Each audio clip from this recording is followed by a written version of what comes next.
And more now on the news that the Trump Senate impeachment trial could begin as early as next week. The Senate Majority Leader Chuck Schumer says the House Speaker has told him she plans to deliver the articles of impeachment Monday, and Senate rules then require a move to the trial phase once that happens. So now we're watching to see maybe there will be negotiations to slow things down.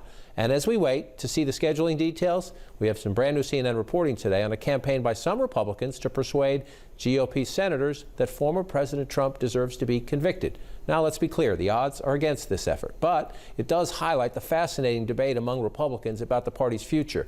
And this effort, we are told, includes party donors and former Trump White House officials who believe punishing the former president is critical to that future. The lobbying effort also includes a set of talking points, making the case for conviction. Let's bring in our CNN special correspondent, Jamie Gangel, who leads this reporting and is here with the details. Jamie?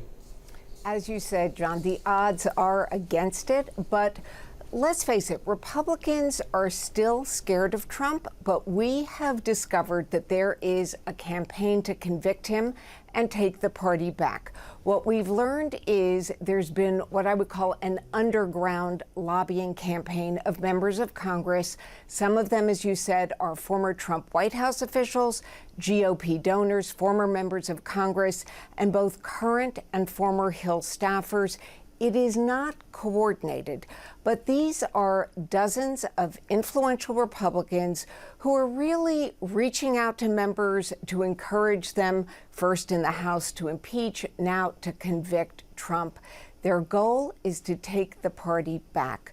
Some of this has happened in public. We've seen staffers resign in protest, and we've seen people like former Chief of Staff John Kelly, who told our colleague Jake Tapper he would vote to remove. But we're also hearing about dozens of others who are working behind the scenes, including a very senior former White House official who has spoken to members on both the House and Senate side because the official was so alarmed about what the president did on January 6th at the rally and in the aftermath. John? And Jamie, your reporting also includes that as part of their case, they've put their points, their key points, down in writing, essentially talking points, saying, hey, read this. Here's the case to convict the president.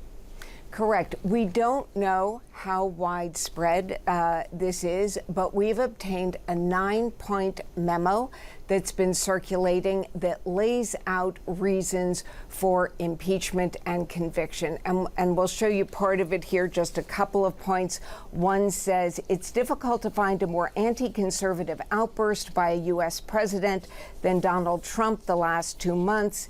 It goes on to say that he urged supporters from across the nation to come to Washington, D.C. to disrupt the proceedings of the January 6th joint meeting of Congress, that he addressed the crowd, which was widely understood to include people who were planning to fight physically and who were prepared to die in response to his false claims of a, quote, stolen election by demanding they, quote, fight like hell. And it goes on and on. Also, look, John, the sources we spoke to say that a lot of this depends on Mitch McConnell. What is he willing to do? He has left the door open, but there is no question that he's getting a lot of pushback. I will tell you, I spoke to one member who spoke to Mitch McConnell who told me this. Mitch said to me he wants Trump gone. It is in his political interest to have him gone. It is in the GOP interest to have him gone. The question is, do we get there? And as you well know, John, it will take 17 Republicans in addition to the 50 Democrats to convict. That is a heavy lift. But I will say this. I wonder, last time there was only one Republican, Mitt Romney.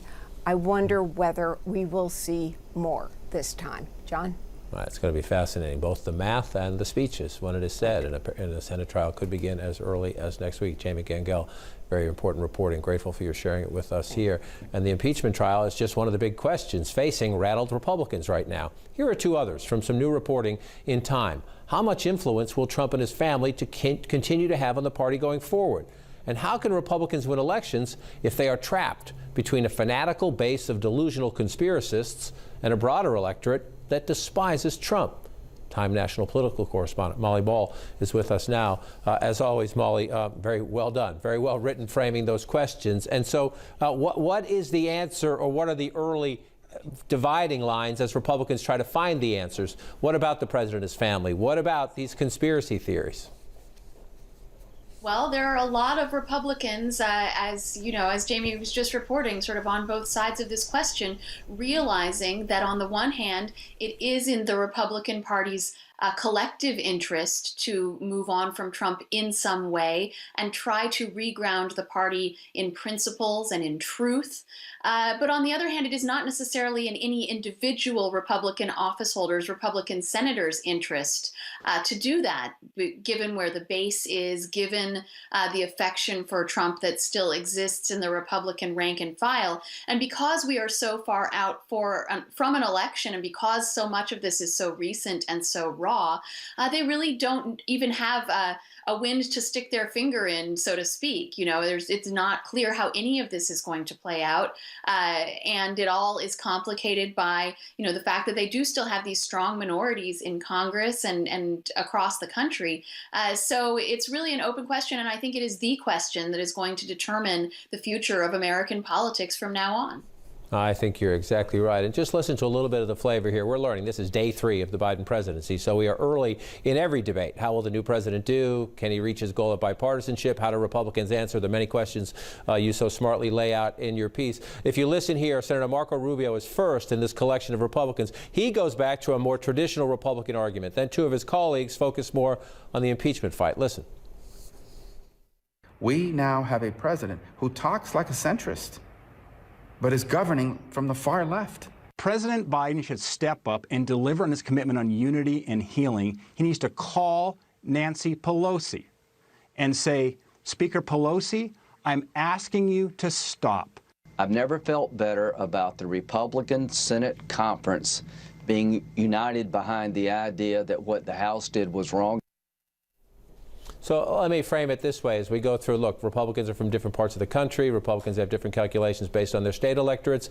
But Lindsey Graham and Steve Daines just won re-election. They have 6-year terms. Marco Rubio is up in that next election you just talked about. So part of this Republican calculation has to be, when do I have to answer to the voters yet? And how big of a factor is Trump and Trumpism going to be when I do? That's right, and that's sort of up to Trump, right? He doesn't have his Twitter platform anymore, but he still has a lot of influence if he chooses to wield it in some fashion.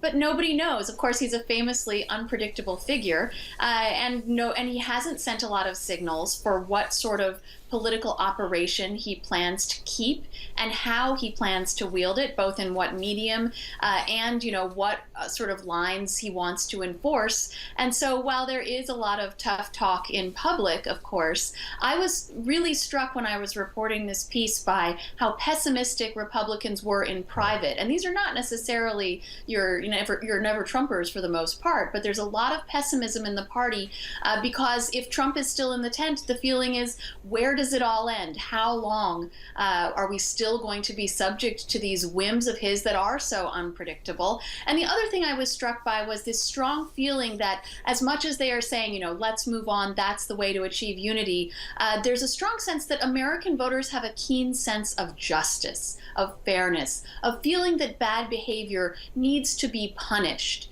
And so as much as they are saying, that voters want to move on, I think Republicans especially are acutely aware of that desire on the part of the public.